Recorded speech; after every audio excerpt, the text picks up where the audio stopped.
Hello everyone, good morning. তো তোমরা সবাই কেমন আছো? আশা করবো তোমরা সবাই খুব ভালো আছো। ফ্যামিলি উইথ প্রিয়া চ্যানেলে তোমাদের অনেক ওয়েলকাম, অনেক ভালোবাসা। তো আজ আমার ডেলি ব্লগটা আমার কিন্তু শাশুড়ি মাকে দিয়েই শুরু করেছি। তোমরা হয়তো অনেকে আমার শাশুড়ি মাকে চেনো না বা দেখোনি, তাই ওনাকে দিয়েই আজকে আমার ব্লগটা স্টার্ট করলাম। তো উনি আমাকে অনেক রকমের শাক কেটে দিয়েছিলেন, যেটা আজকে আমরা ভাজা করব। আর আমি ভাবলাম যে না, ডিপ ফ্রিজ থেকে চলো মাছটা আনা যাক, কারণ কালকে অনেকটা মাছ বিদ্যুৎ নিয়ে এসেছিল। কিছুটা মাছ রান্না হয়েছিল, কিছুটা কিন্তু ফ্রিজের মধ্যে রাখা ছিল। মাছ আনতে গিয়ে আমি যে এত বড় একটা ক্ষতি করে দেবো এটা কখনো ভাবতে পারিনি। আসলে আমি মাছটা যখন আনতে গেলাম, ডিপ ফ্রিজটা যেই খুললাম না, গেটটা ভেঙে গেল। আসলে বরফটা অনেকটা জমে যাওয়ার জন্য মনে হয় এটা হয়েছে। তারপর আমি বাবাকে বললাম, বাবা বললো না, কোনো ব্যাপার না, এটা ঠিক হয়ে যাবে। আসলে কি বলতো, অনেক কষ্ট করে জিনিসগুলো করা, তো ভেঙে গেলে বা মানে কিছু হয়ে গেলে খারাপ লাগে। দেখো, আমরা ভাই মিডিল ক্লাস ফ্যামিলির লোকজন, আমাদের হাতে কিন্তু সব জিনিসই খুব কষ্টের। তাই কিছু জিনিস ভেঙে যাওয়া বা নষ্ট হয়ে যাওয়াতে না একটু মনটা হলো খারাপ লাগে। মাছটা ডিপে থাকার জন্য জানো তো পুরোটা জমে গেছে, মানে কোনো মতে ছাড়ছিল না। তাই আমি একটু জল দিয়ে দিলাম, আর কলের জলটা তো এখন প্রচণ্ড গরম, তাই ওই জলটাই দিয়ে দিলাম যাতে তাড়াতাড়ি একটু নরম হয়ে যায়। এদিকে দেখো, বাবু কিন্তু নিজের মতো খেলছে, আর আমি আমার যে সিয়াসিড ভিজানো জল ওটা কিন্তু নিয়ে চলে এলাম। আর হ্যাঁ, তোমাদের দাদাভাই কিন্তু অনেকটা মাছের তেলও এনেছিল, ওটাও আজকে রান্না হবে। আর এদিকে মা এখন একটু বাসন টাসনগুলো ধুয়ে নিচ্ছিল। তো কিছু বাসন আমার প্রয়োজন ছিল, যেগুলো আমি কিন্তু মায়ের কাছ থেকে নিয়ে চলে এলাম। সোহন মামা নিয়ে চলে এসছে স্কুলের ডিম। বাবু তো স্কুল যায় না, কিন্তু ডিমটাও ডেলি। তো চলো এখন সবজিটা কেটে নিই। আর দেখবে আমার ছেলে কি রান্না করেছে, এই যে এইটা হচ্ছে ওর উপর। কি হয়েছে? ম্যাওটা ছাদে চলে গেছিল, তারপর তুমি ভয় পেয়ে গেছিলে। ভালো হয়েছে, যাও তুমি পাজেল নিয়ে খেলা করো। রোদে ঘুরবে না একদম, অনেক রোদ দিয়েছে আজকে। তো এই যে এইটা হচ্ছে ওর গলায় ছিল, যেটা ও রীতিমতো এই যে কেটে ফেলেছে। তো এটা দেখা যাক এটা কি করা যায়। যেতে হবে একদিন সোনার দোকানে। চলো আমি সবজিটা সমস্ত সবজি টবজি কাটার পর চলে এলাম কিন্তু রান্না করার জন্য, কারণ রান্নাটাও আমাকে কিন্তু তাড়াতাড়ি করতে হবে। আর আমার নিজেরও পার্সোনালি দেরি ভালো লাগে না। আর বাবার ডিউটি আছে, বাবার যেহেতু একটু তাড়াতাড়ি ডিউটি যায়, তাই রান্নাটা আমাদের কিন্তু একটু তাড়াতাড়ি করতে হয়। তো আজকে বানাবো একদম পাতলা, মানে কুমড়ো ডাঁটার ঝোল আলু বেগুন দিয়ে। তো আলু বেগুনটাকে প্রথমে তো আমি ভালোভাবে ভেজে নিচ্ছিলাম হালকা করে। আর এদিকে কিন্তু আমি সমস্ত মশলাটাও রেডি করে নিয়েছি, আর কুমড়ো ডাঁটাগুলো কিন্তু ভালোভাবে ছাড়িয়ে নিয়েছি। আর কুমড়ো ডাঁটা ছাড়াতে কিন্তু প্রচণ্ড কষ্ট। আর এদিকে দেখো, আমার মাছটা কিন্তু এখনও নরম হয়নি, তাই আরও একবার ভিজিয়ে রেখে দিলাম। আর এইদিকে মা আমাকে হাতে হাতে একটু হেল্প করে দিচ্ছিলো, যেমন শাকটা কেটে ধুয়ে রেখে দিচ্ছিলো, একটু যেগুলো আমি মানে সবজি টবজি কেটে রেখেছিলাম ওগুলো একটু গুছিয়ে বাগিয়ে দিচ্ছিলো। আসলে কি বলো তো, দুজন বাড়িতে থাকা মানে কি, তোমরা যদি মিলেমিশে কাজ করে নাও না, কাজগুলোও তাড়াতাড়ি হয়। আর দেখবে তোমরা একটু বসার টাইমও পাও, নিজের মনের কোথাও দু চারটে বলতে পারো। জানো তো, তোমাদের সঙ্গে গল্প করতে করতে কিন্তু মাথাতে মশলাটার কথা ভুলেই গেছিলাম। আসলে রেডি করে রেখেছিলাম সব কিছু, কিন্তু বাটা হয়ে ওঠেনি। তাই পরিমাণ মতো জিরে, ধনে আর আদা রসুন যেগুলো নর্মালি থাকে সেইগুলো কিন্তু আমি একটু বেটে নিচ্ছিলাম।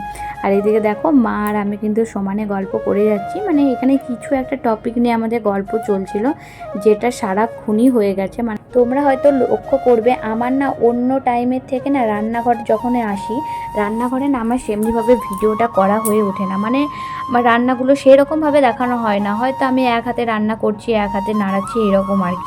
তো কি বলো তো, আসলে আমার এখনও না ট্রাইপডটা কেনা হয়ে ওঠেনি, তো তাই আমি সেমনিভাবে ভিডিওগুলো তোমাদেরকে দেখাতে পারছি না।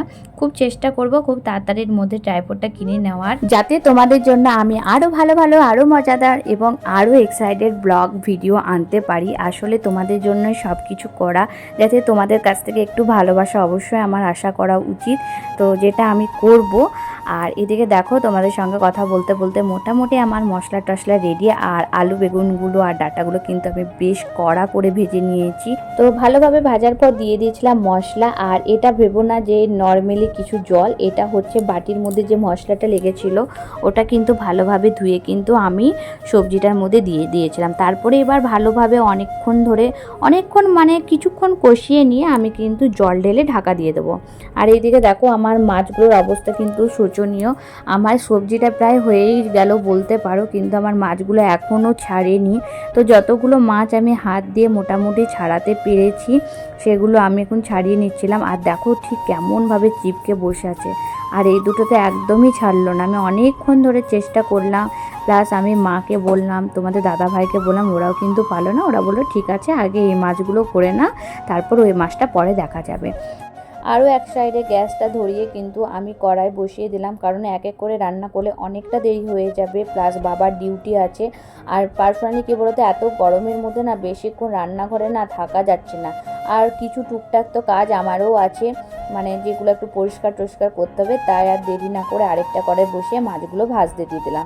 মাছগুলো ভাজতে থাক ততক্ষণ আমি মশলাটা রেডি করে নিই, মানে মাছের মশলা।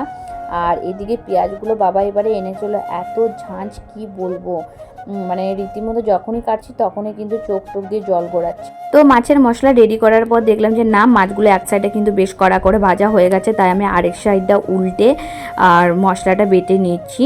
আসলে কি বলতো, আবার লাইন টাইন চলে গেলে না মুশকিল আছে, আর মানে আবার সেই শিল নোড়ায় বাটতে হবে। যদিও শিলে মশলা কিন্তু আমি বাটি না, আমার শাশুড়ি মা কিন্তু আমাকে বেটে দেয়, তারপরে আমি কিন্তু রান্না করি। এমনিতে শিল ব্যবহার আমাদের বাড়িতে অনেক কম হয়, মিক্সার গ্রাইন্ডারটাই ইউজ বেশি হয়। আর নিরামিষের দিন কি করে বলো তো, মিক্সার গ্রাইন্ডারটা না আমাদের একটু ভালো করে মানে একটু কাপড় টাপড় দিয়ে মুছে দেয়, ভিজে কাপড় দিয়ে, তারপর কিন্তু এটাতে রীতিমতো আমরা মশলা টশলা বেটে নিই। আর দেখো মোটামুটি আমার এখানে মনে হয় রান্না কমপ্লিট হয়ে গেছে। আর দেখতে পাচ্ছ সেমনিভাবে না আমি রান্নাগুলো তোমাদেরকে দেখাতে পারছি না, যার কারণে এতটা খারাপ লাগছে। তারপরে ভাবলাম যে না, বাবুকে একবার ওয়ারেস দিয়ে আসি। আর এই গরমের মধ্যে আমি না প্রায় সপ্তাহে 2-3টে করে চেষ্টা করছি ওয়ারেস খাওয়াবার, যাতে পেটটা একটু ভালো থাকে। আসলে বাচ্চা মানুষ তো, কখন লেস কুরকুরে চিপস এগুলো কতই বা আমি দেখে দেখে রাখবো, বা কতই বা বারণ করবো, না করলে না দিলে তো জিজ হয়ে যাচ্ছে। তো যাই হোক, ওকে কিন্তু ওয়ারেসটা দিয়ে আমি কিন্তু চলে গেলাম আমার আরও কাজে, যেটা হচ্ছে রান্নাটা কমপ্লিট করতে হবে। তো রান্না মোটামুটি আমার কমপ্লিটের মুখে, তো চলো রান্নাটা কমপ্লিট করে নিই। আর কি ভাবছো যে হট করে রান্না করতে করতে সাজুগুজু কি এমন? আসলে কি বলো তো, মিডলে কিন্তু কিছু ভিডিও করা হয়ে ওঠেনি। আসলে আজকে আমরা যাচ্ছি একটা জায়গা, যেটা হচ্ছে দিদিভাইয়ের বাড়ি। দিদিভাই বলতে বিদ্যুতের দিদিভাইয়ের, যেটা আমারও তো দিদিভাই হয়, তো দিদিভাইয়ের বাড়ি যাচ্ছি, তাই একটু রেডি হয়ে নিচ্ছিলাম। তো অনেক বাড়িতে চুড়িদার পরে গেছি, মানে শাড়ি সেমনিভাবে পরা হয়ে ওঠে না। আর বাড়িতে তোমরা হয়তো দেখতে পাও আমি সেমনিভাবে শাড়ি পরে কাজ করতে পারি না, আমার একটু অসুবিধা হয় শাড়ি পরে কাজ করতে। তাই অনেক দিন পর বলতে পারো, অনেক দিন পর আমি কিন্তু একটু শাড়ি পরে সাজুগুজু করছিলাম। মাঝের মধ্যে ভালো লাগে জানো তো শাড়িটা পরতে, কিন্তু ওই যে শাড়ি পরে কাজটা কিন্তু আমি একদমই করতে পারবো না, তাই আর পরা হয়ে ওঠে না। ওই টোকেশনে কিন্তু আমি শাড়িটা রীতিমতো পরি। আর এত গরমের মধ্যে ভাবলাম একটু ভালো করে সাজবো, কিন্তু যাই লাগাচ্ছে সবই তো গলে পড়ে যাচ্ছে। তো তাই যাই হোক, যখন দিদিভাইয়ের বাড়ি যাবো একটু সাজুগুজু না করলেও নয়, যেহেতু ওখানে এখন মেলা বসেছে, আমরা একটু মেলা ঘুরবো। প্লাস আমার ওখানে অনেক মাসির বাড়ি আছে, মাসির বাড়ি বলতে আমার মাসি শাশুড়ি মা বাড়ি, তো ওদের বাড়িও যাব, তাই একটু ভালোভাবে রেডি হয়ে নিচ্ছিলাম। তো চলো আমি রেডি হয়ে নিই।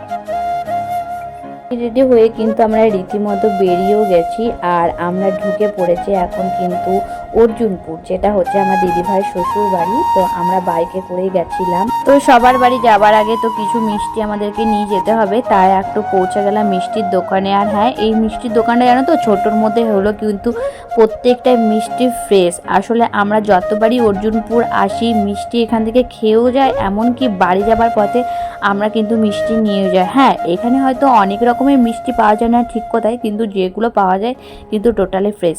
তারপরে তো সবার বাড়ি বাড়িতে তো বাচ্চা আছেই বলতে পারো, তাই বাচ্চাদের জন্য কিছু না নিয়ে গেলে হয়, বড়দের জন্য তো নিয়েই যাচ্ছি মিষ্টি, তাই বাচ্চাদের জন্য এখানে কিছু ফ্রুটি, বিস্কিট, চকলেট কিন্তু নিয়েছিলাম। আর এদিকে আমার ছেলে ওর পছন্দের খাবার খুঁজছে, যেটা ও পেয়ে গেছিলো। এখানে ও একটা কি চকলেট নিয়েছিল আমার এই মুহূর্তে মনে পড়ছে না, তো ও রীতিমতো ওটা দোকানে দাঁড়িয়েই খাবে, তো ও রীতিমতো ওটা এখন খুলে ওটা খেতে থাকলো। দেখতে দেখতে আমরা চলেই এলাম দিদি ভাইদের বাড়ি। তো দিদি ভাইদের বাড়িতে বাইরে দেখলাম কেউ দাঁড়িয়ে নেই, মানে যেটা সামনের দিকে, তাই আমরা ব্যাক সাইড হয়ে এখন দিদি ভাইদের বাড়ির দিকে ঢুকবো। তো দেখলাম সবকিছু গেট টেট লাগানো। আমরা ভাবলাম কি রে ভাই, এরা কি মেলা টেলা চলে গেছে নাকি, কারণ আমরা তো না জানি এসছি দিদি ভাইদেরকে সারপ্রাইজ দেবো বলে। তো রীতিমতো আমরা এখন গেট খুলে নিজেরাই ঢুকে যাচ্ছিলাম। চলো খুশি খুশি কে দিয়েছে এটা তোমাকে, কে দিয়েছে বলো?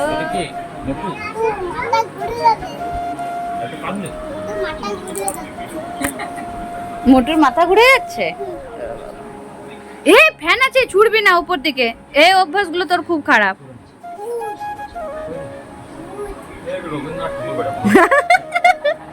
রবীন্দ্রনাথ ঠাকুরকে বলছে ভূত, ঠাকুর ভূত না, এটা রবীন্দ্রনাথ ঠাকুর। আর জানো তো এরপর না আমাকে রীতিমতো সাউন্ডটা অফ করে দিতে হয়েছিল, কারণ দিদি ভাইদের টিভি চলছিল, আমার এত মাথায় ছিল না যে ওটাকে বন্ধ করতে হবে। তো বাবু এখানে বলছিল যে মা আমি হাতিগুলো নেবো, কিন্তু এটা হচ্ছে আমার ছোট ভাগ্নির একটা বড় ভাগ্নির পিগি ব্যাংক বলতে পারো। তো ওরা এখানের মধ্যে টাকা জমিয়ে রাখে। আর এটা হচ্ছে আমার দিদি ভাইয়ের জায়ের মেয়ে রুনঝুন। তো দিদি ভাইদের বাড়িতে হচ্ছে 4টে মেয়ে, তোমাদেরকে সবার সঙ্গে পরিচয় আমি করিয়ে দেবো। তো আমার ছেলে কিন্তু এই হাতিগুলো নেবে বলে দেখো ও সমানে জিজ করে যাচ্ছে, কিন্তু এগুলো প্রচণ্ড ভারী, কারণ অনেকটা টাকা এর মধ্যে রয়েছে।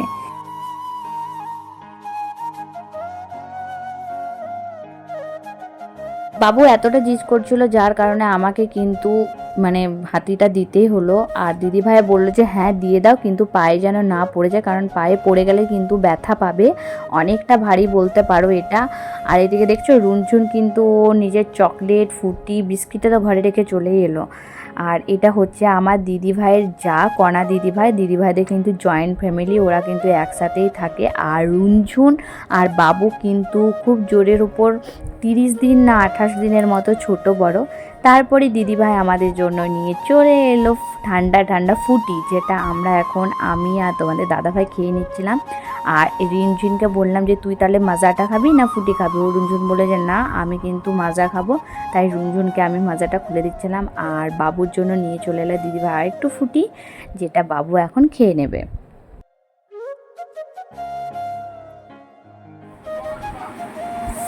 খেলে দেন টেনে নে, একবার টান একবার টান একবার টান, ও টেনে নে টেনে নে টান রে।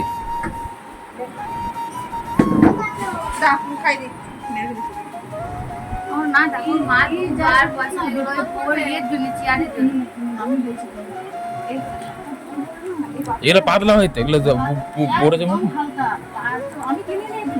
তো দুই ভাগ্নিদের জন্য ওয়েট করতে করতে আমরা কিন্তু রীতিমতো বেরিয়ে পড়লাম মেলা ময়দানে। আর এখানে দিদি ভাইদের অনেকটা জায়গা জুড়ে কিন্তু মেলাটা বসে আছে। তার আগে কিন্তু চলে যাব আমরা মাসির বাড়ি, বড় মাসির বাড়ি, মেজো মাসির বাড়ি। আর হ্যাঁ তোমরা একটু আগে যাকে দেখলে সেই হচ্ছে আমার বড় ভাগ্নি। ছোট ভাগ্নিকে তোমাদেরকে এখনও দেখিয়ে উঠতে পারিনি, আস্তে আস্তে দেখিয়ে দেবো। তো আমরা এখন মাসিদের বাড়ির উদ্দেশ্যে যাচ্ছি। তোমাদের দাদা ভাই কিন্তু সব বাচ্চাগুলোকে নিয়ে আগে যাচ্ছে, আর আমি আর রিমঝিম মিলে কিন্তু পেছনে পেছনে যাচ্ছিলাম। আর অনেক দিন পর দেখা হলে যা হয় আর কি, মানে গল্প, এটাই আমরা করছিলাম। আর এই যে তোমাদের দাদা ভাই এখন সবাইকে নিয়ে পড়ে যাচ্ছে। তো মাসিদের বাড়ি থেকে ঘোরাঘুরি করে চলে এসেছি, ডাইরেক্ট চলে এসেছি কিন্তু এবার মেলা ময়দানে। আর এবছর জানো তো খুব একটা মেলা বসেনি, নাহলে অন্য বছর কিন্তু অনেকটা পরিমাণের দোকান বসে, অনেক বসে।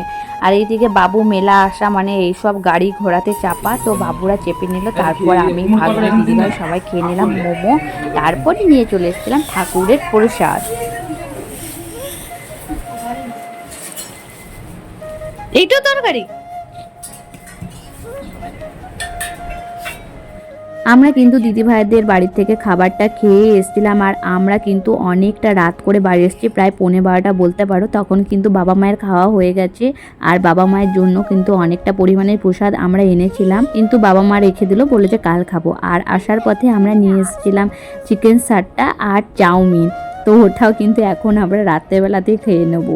অনেকক্ষণ আগে প্রসাদটা খেয়েছি তো, তাই একটু খিদে পেয়ে গেছিলো। তো আমার এই ব্লগটা কেমন লাগলো অবশ্যই জানিয়ে, যদি ভালো লেগে থাকে প্লিজ চ্যানেলটাকে লাইক শেয়ার অ্যান্ড সাবস্ক্রাইবার করে দিও। আর এতক্ষণ পর্যন্ত যারা সঙ্গে ছিলে প্লিজ একটা লাইক তো করতেই পারো। আর আমার ব্লগ তোমাদের কেমন লাগলো অবশ্যই কমেন্টের মাধ্যমে জানিও। দেখা হবে তোমাদের সঙ্গে নেক্সট একটা ব্লগে। টাটা।